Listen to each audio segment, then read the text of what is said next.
Okay, I just woke up from a nap. So, ladies and gentlemen, good morning. Welcome to another episode of Cybersecurity Amplified and Intensified with your host, Eric Taylor, myself, Shiva Maharaj. And today, I had the brain fart of saying, I am absolutely done, sick and tired of predatory vendor sales tactics. What do you think about that, Eric? Dude, it's a royal shit show. It's me and Shiva were talking about this before the episode, and like our buddies over at Dark Cube said, even on our quote that we have, no vendor shall be spared. And that is exactly what we're going to do. No vendor is going to be spared today. Let's give the people a little bit of context. What have, not me, probably more you, have been dealing with in the last 5 or 6 days, which feels like a month, to be quite honest. And it's going to continue going on, but this whole log for shell, log for exploit, Java, Apache, all this stuff. I'm fielding so many calls, and hey, we want to see if we've been breached. We want to see if we've been compromised. But we don't want to spend any money. Yes, we don't want to spend any money. Eric, can you ask me if there are any vendors who said their product would have saved you from this? Here we go. Shiva, have there been any vendors that have said that they would help save us from this? Ding, ding, ding, ding, ding. ThreatLocker. ThreatLocker, yes. The nemesis that is out there that is supposedly saving the world from every known fucking threat known to man. Here's my question for them. I used to be a customer, so I think I know how they do what they do. They tell you to run their program in audit mode for 2 weeks and automatically approve whatever's on there. So if you had persistence, their best practice is to whitelist said persistence. I'm thinking that's not going to stop that. No, it's not. So let's talk about ThreatLocker for a second, since we're going to do this.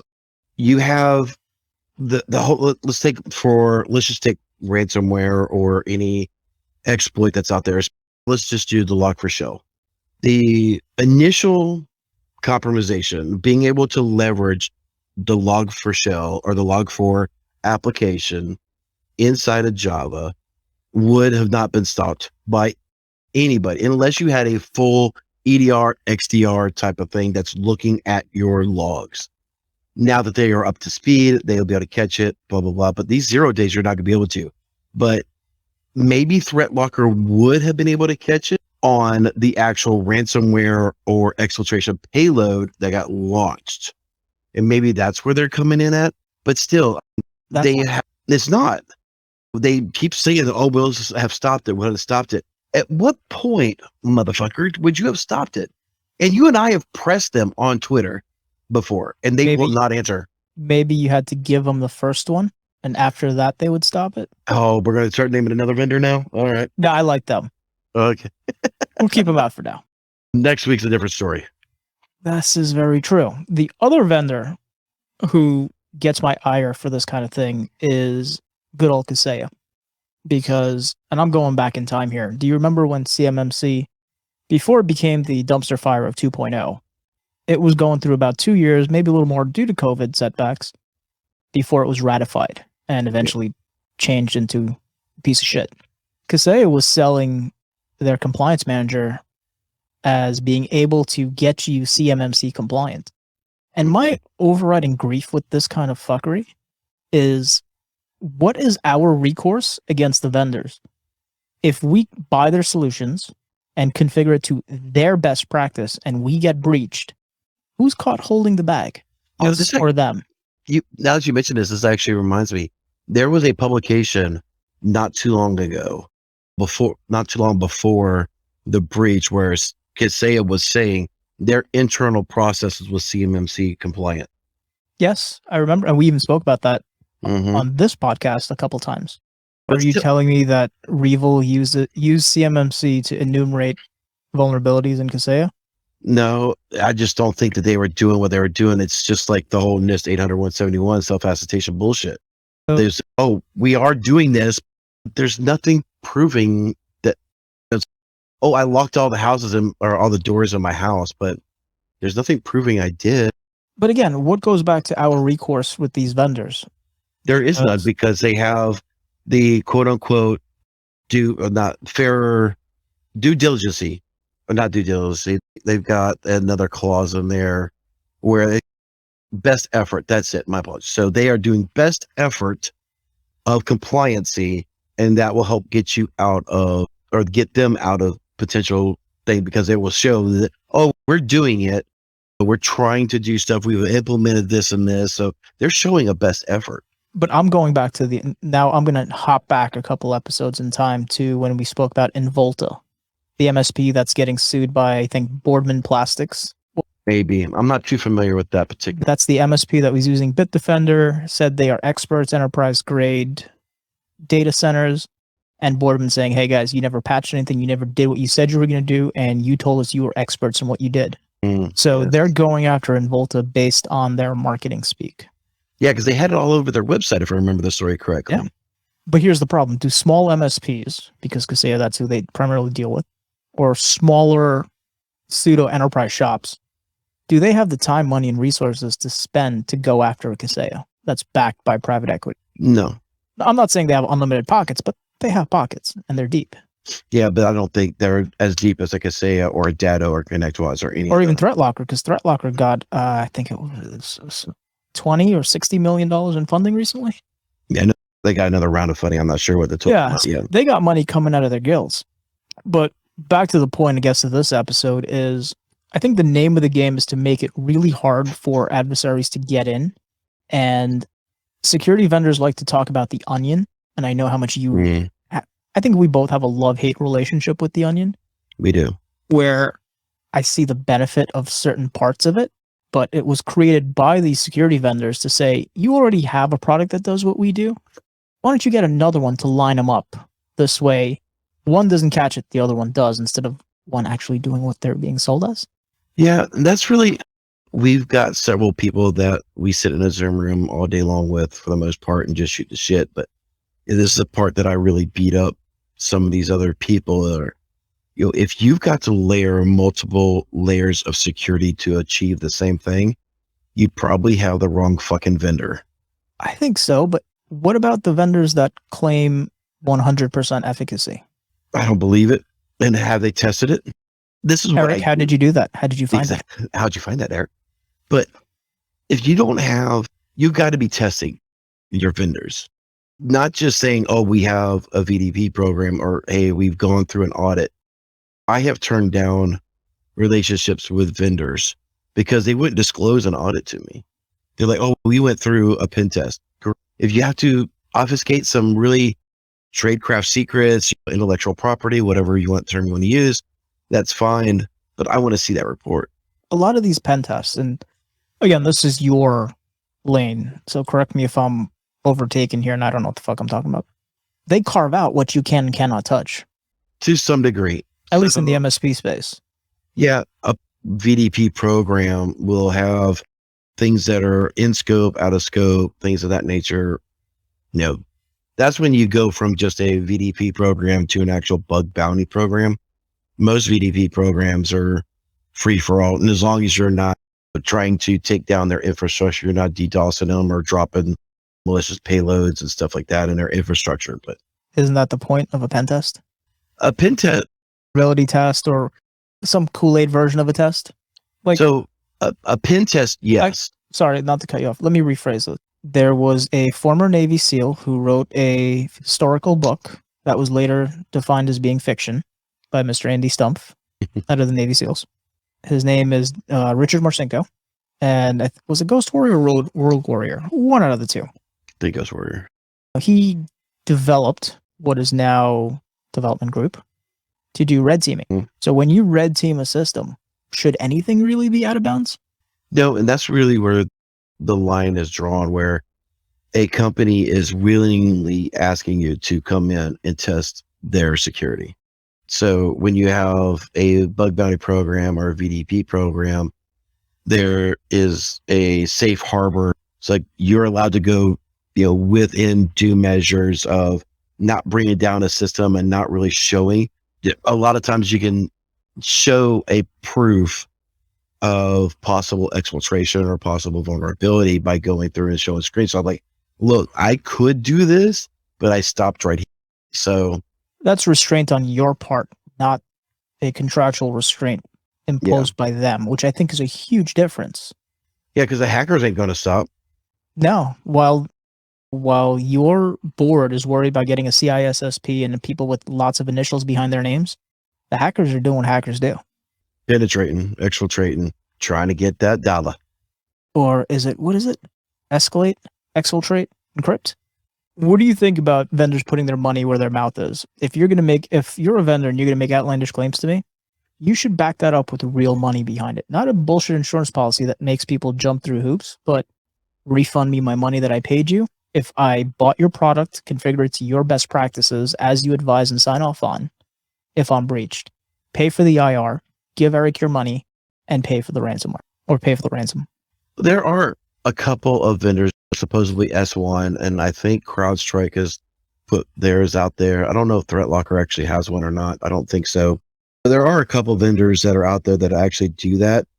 But if you actually read the fine print on a lot of these things, you're going to see, oh, it's not just I install this and I'm protected. You need to conform to best practices. You need to implement security protocols. And where are we getting those from? Because a lot of these companies, they'll give you some bullshit PDF, but they're not actually going to really walk through that and see how best practices apply to your environment.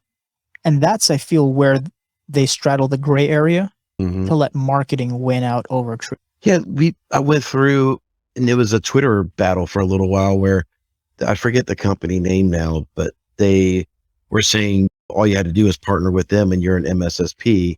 And they're like, oh, well, yeah, Vigilant, thank you. And they're like, oh, we have training. I'm like, okay, great. You have training. Are you verifying anybody's actually doing this training? Are you auditing Legos, this? man, you just snap in a block and boom, you too can be an MSSP. Yeah, it fucking makes me sick. Just because, and this really goes back to the whole thing of you're buying a product in hopes of fixing a problem instead of having a problem and buying a product to fix that problem. You're getting a solution to fix a problem, not the other way around.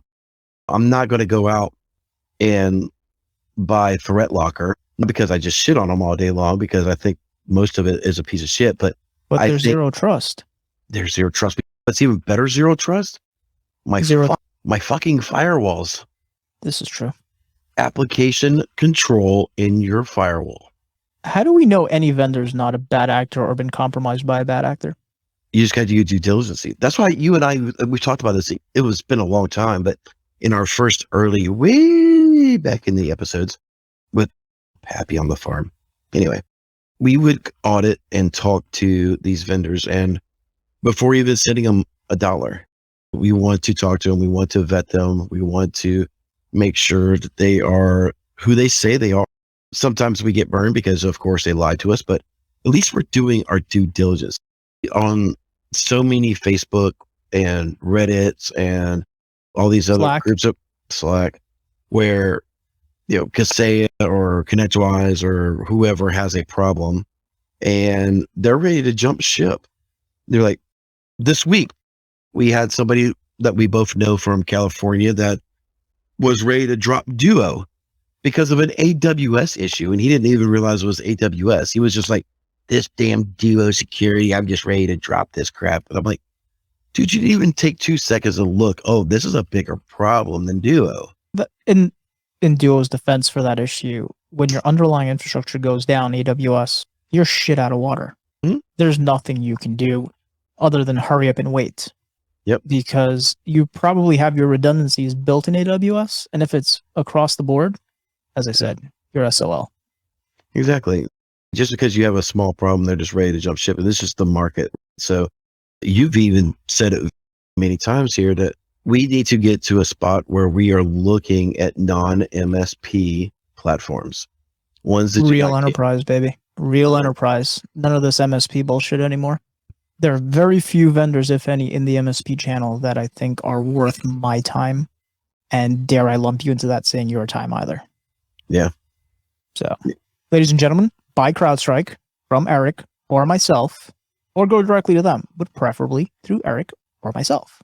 Yeah, we can even broker communication with CrowdStrike if you don't want to do it through us. We've had plenty of them on the podcast. We can make that. That's a vendor I think we individually and together we have a good working relationship with.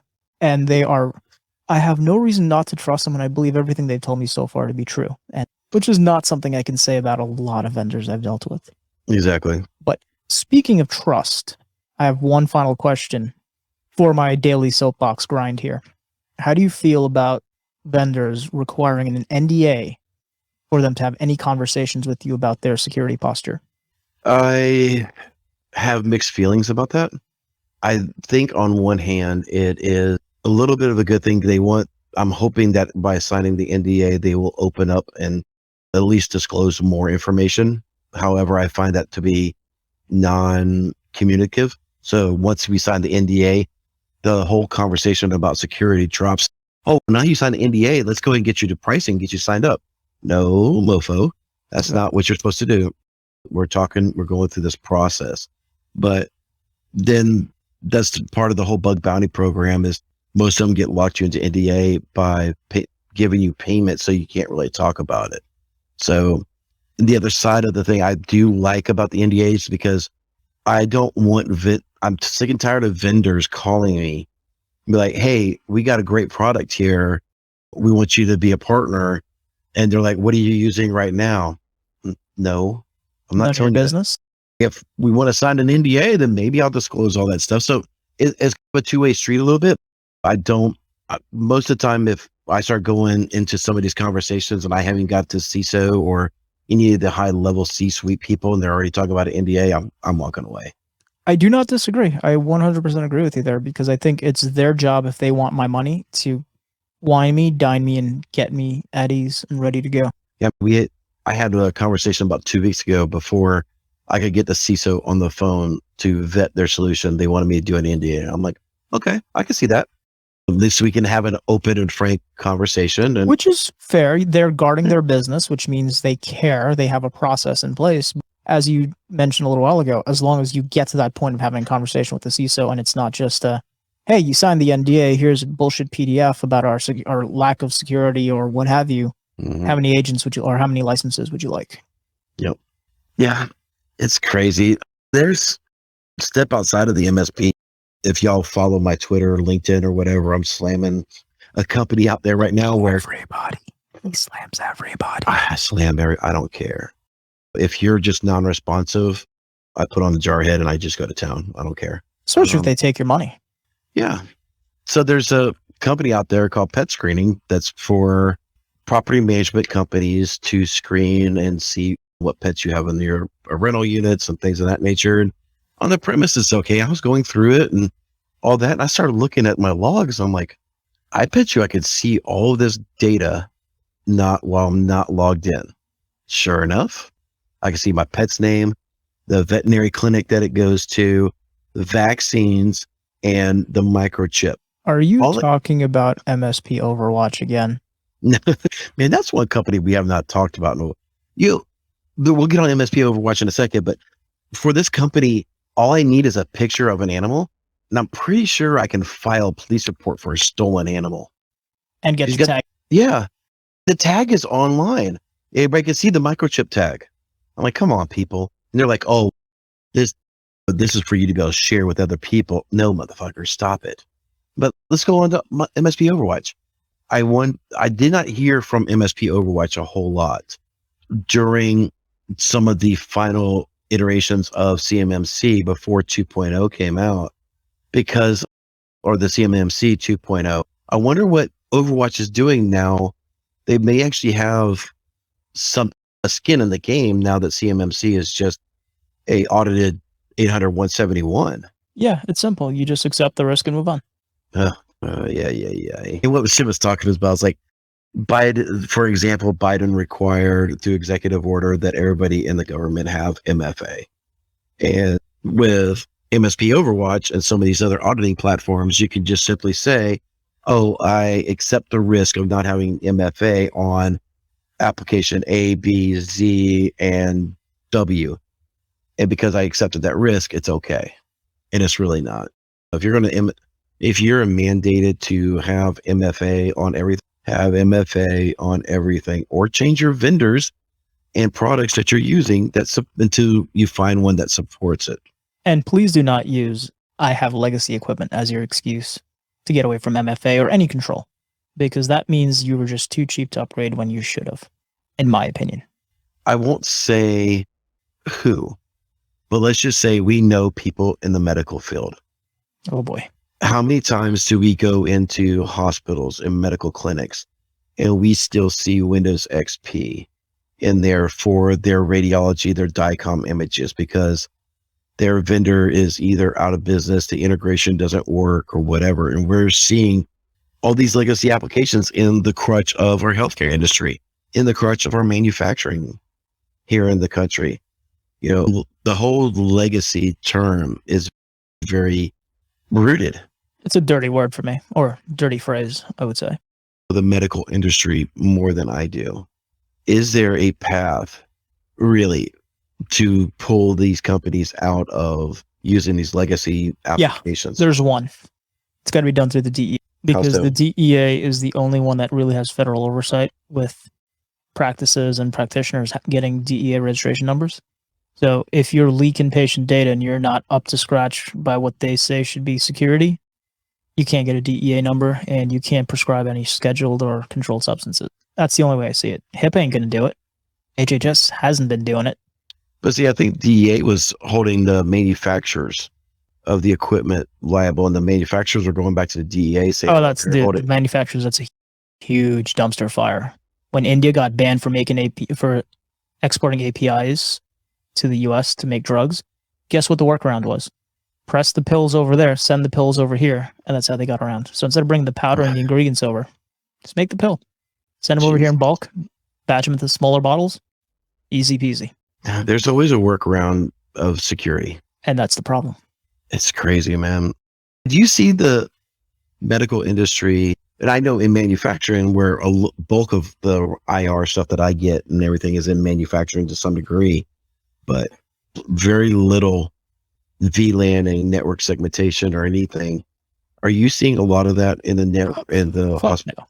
No. Well, hospitals maybe. I'll be fair to them. They typically have money for a real team and a real third party like an Accenture, a Tata Computer Systems or Services, the high-priced consultants. Mm-hmm. Where I don't see a lot of VLANing or just plain old security hygiene is at the smaller medical facilities that do outpatient services or surgeries, the dialysis clinics and such like that are owned by a small group of people. Mm-hmm. They make tens or hundreds of millions of dollars a year, and they've self-attested to being secure and following best practice when they actually don't. Those are the ones where I go in and I do some assessments, and they're as secure as I would consider most municipalities that I've done assessments to. I've actually seen municipalities being more secure than a lot of manufacturing facilities that I've gone and visited and everything. I'm like, holy crap. And I can imagine it's the same in the medical. It's luck of the draw, man. Like, you're going to have some that do a really good job, some that do a piss poor job, and not enough in between. So crazy. When we're talking about vendors and everything, just circle back around to that. You know, from an IR standpoint, you want to take a guess of how many different ransomware groups have been emerged just this week alone? I'm going to go with 15. 4. The latest one is funny. Holy Ghost. They're running out of names, man. I seen that come across the other day. I'm like, what in the holy F? Speaking of ransomware groups, and because we touched on Log4Shell a little bit earlier, I don't know how to say this, but drop it like it's hot. Coming in hot. 5 days. 5 days is what it took Conti Ransomware Group to bring their product to market to exploit Log4Shell, Log4j vulnerabilities. Okay? The average company can't get MFA done. They can't get a proper asset management inventory done within 6 months. Something's broken here, and it is not Java. Java is a dumpster fire all in itself. I really wish Java would go the fuck away, but I understand. You, me, and the rest of the community, yeah, at this point. We've been screaming about this for a while, and like we said before, I'm not sure if it was on this last episode or not, but just give it 3 or 4 months and everybody will forget all about it. But 3 or 4 months, dude, by Christmas. Unless there's a major incident. No one's going to. As of yesterday, I think Adobe came out and said, or Oracle, one of the two, about Apache's thing needs to be now 2.17 because they can't patch this crap. So it's like Microsoft Print Manager, Print Nightmare all over again. Apache is, or the people doing the patches are volunteers. not that since Oracle bought them, I think maybe That part, the Apache part, I think is still volunteer. maybe. So if you're listening, please correct us because we're going. Yeah, reading some of the comments on YouTube has been funny the past couple of days. Ladies and gentlemen, I want to congratulate Mr. Taylor here. Oh, last check I saw, 28,000 views of his last video where Eric, the ransomware group, proof of concept, while everyone else was chasing their tails. Yep, had our buddy Alan Liska from Recorded Future on and having an open dialogue about the Qatari ransomware and the Log4Shell. And that thing has taken off like nobody's business. I can't believe how many people have actually viewed and shared it and everything. And diamond hands. Yes, that is crazy. So if you're a part of that one and you're watching this one, much love. Thank you so much. And if you're not, go watch it. Yeah, go watch it. With that, I'm done. I got nothing else. The only thing I want to say, just because we're not very politically correct here and I don't really care, but this will probably be the last episode that's being released before Christmas. So if you've made it this far, I just want to wish everybody a happy and Merry Christmas. If you're a different religion, say your own thing in reverse. Well, let's be friends. But I'm a Christian guy, so I say Merry Christmas. But I do say that if you're going to take the holiday on the 25th, Merry Christmas. Exactly. Happy Hanukkah, whatever your religion is, man. Hey, man. Enjoy the day. Spend time with your family. Try to disconnect, spend time with family. Yes. Oh, yeah. Try not to get too fat on cookies, though. I can't guarantee that. I know. Me and the wife have been making cookies all day. Oh, boy. Oh, boy. Everybody. Ladies and gentlemen and ghouls that are out there on the internet, if you have made it this far, thank you so much for tuning in for yet another episode of AmplifiedandIntensified.com. You know what? A recent change to the platform. Shiva has put together a new website, AmplifiedandIntensified.com. If you have heard anything that you have liked about this podcast and you want to engage Shiva or myself, or be able to help sponsor by donating us some coffee, all the links of our calendars, buying us coffee, past episodes of both the podcast and the YouTube version are all now on AmplifiedandIntensified.com. Go there for all of your needs. Thank you so much. And until next time, take care.